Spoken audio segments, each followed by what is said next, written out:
very pleased to be talking with Johanna Fenton from the Seed Company, and she is a thought leader there working in the area of social media, and she was one of the first people to go through the Generous Mind Thought Leader Mentoring Program. And so Johanna, thank you so much for being with us today. It's great to be talking to you via Skype for this interview. Sure, thanks, John. Why don't you share, Johanna, real briefly with us about your cause, what the Seed Company is all about, and specifically about the community of bloggers that you're working with, because that's going to be the focus of what we talk about during this interview. Yeah, ending Bible poverty is our cause. I think it's something our bloggers can quickly embrace because it's a cause that speaks into their lives, as well as our mission, the Seed Company mission of accelerating Bible translation for people groups who don't have the scriptures in their languages. So the one verse bloggers are taking this cause and really running with it.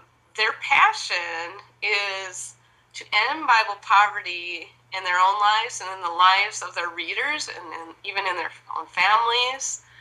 And at the same time, their passion is to help end Bible poverty for people who don't have a single verse of scripture. And they see it's a cause that they can embrace on a lot of levels, I think. Johanna, I wonder if you could walk us through an activity that you designed for this community and that you implemented with them, and share with us a little bit about what that looked like. Yeah, we had started with one activity. Our first one was called the Bible Stacks Challenge, and we designed it to be very simple, something that they could do immediately and not take longer than a half hour. It has 4 steps. First, they are to find all their Bibles that they own. And second step, they need to stack their Bibles. And third step, they need to take a photo of their stack. And then the fourth step is to share that photo on their social networks, so like Facebook or Twitter or their blogs, and tell about the impact this activity had on them, what was going on in their minds as they were looking for their Bibles and stacking them. What metrics did you use to measure the effectiveness of the activity? Sure.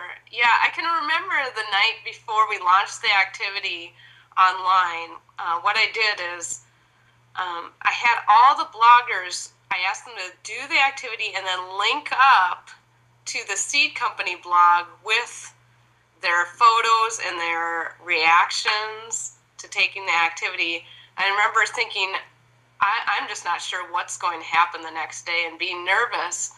But I was pleasantly surprised the next morning when we had 26 people come, link up, share their photos, and share these really in-depth responses.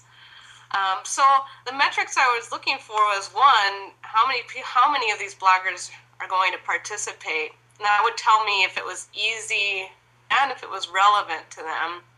Second of all, do they share on their social networks? Is it something they can be proud of to share with their friends? Do they think it's going to be meaningful to their friends? Third, I was looking for, well, what's their response? How did they say it impacted them? Was it, keep in mind, these people are already familiar with Bible poverty because I had been talking about it with them. They thought they fully understood it, but then to see the reactions were, wow, I thought I knew Bible poverty, but after doing this activity, now I really feel like I know it. So that was, it showed me that they had gone deeper into the cause.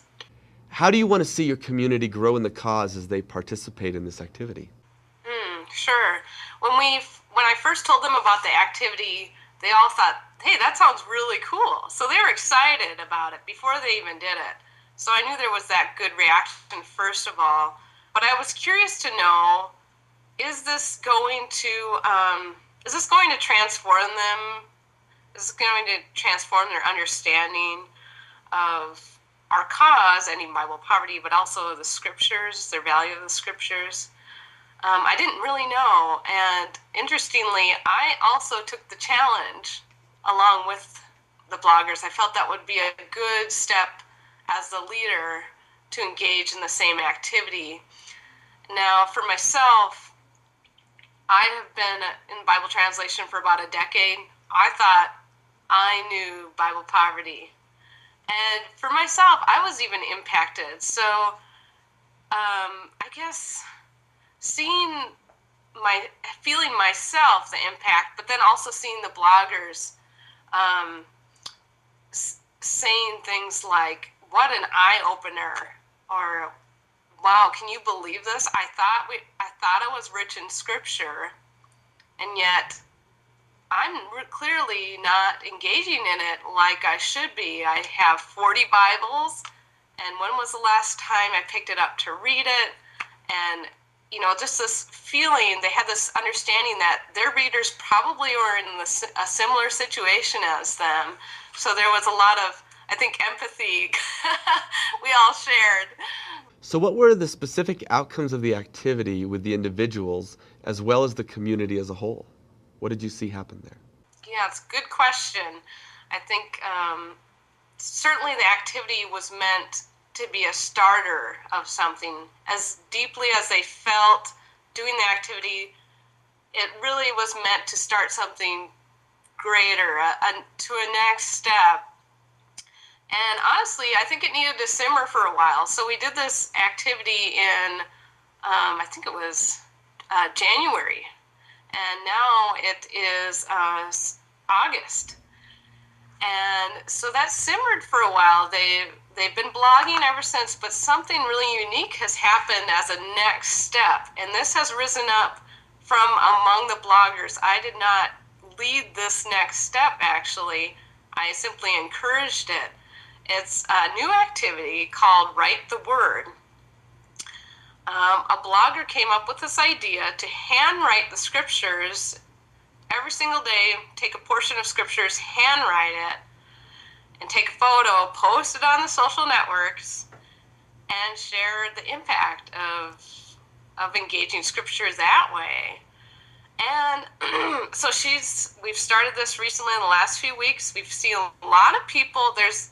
I would say this activity is even more impactful in bringing other people who have never engaged with our cause are suddenly joining in and seeing the value of engaging in scriptures like this. But there's also this message that we can handwrite the Bible, but there are people around the world that they don't have the Bible at all. Or there are translators who are translating each verse, handwriting the scriptures, but handwriting them for the very first time. So I'm really pleased with how that's going, how that's developing. Johanna, thanks so much for taking the time to do this interview. And I hope that this short interview with Johanna has really helped you to get a sense for what it's like to do an activity and how that might look within your own community.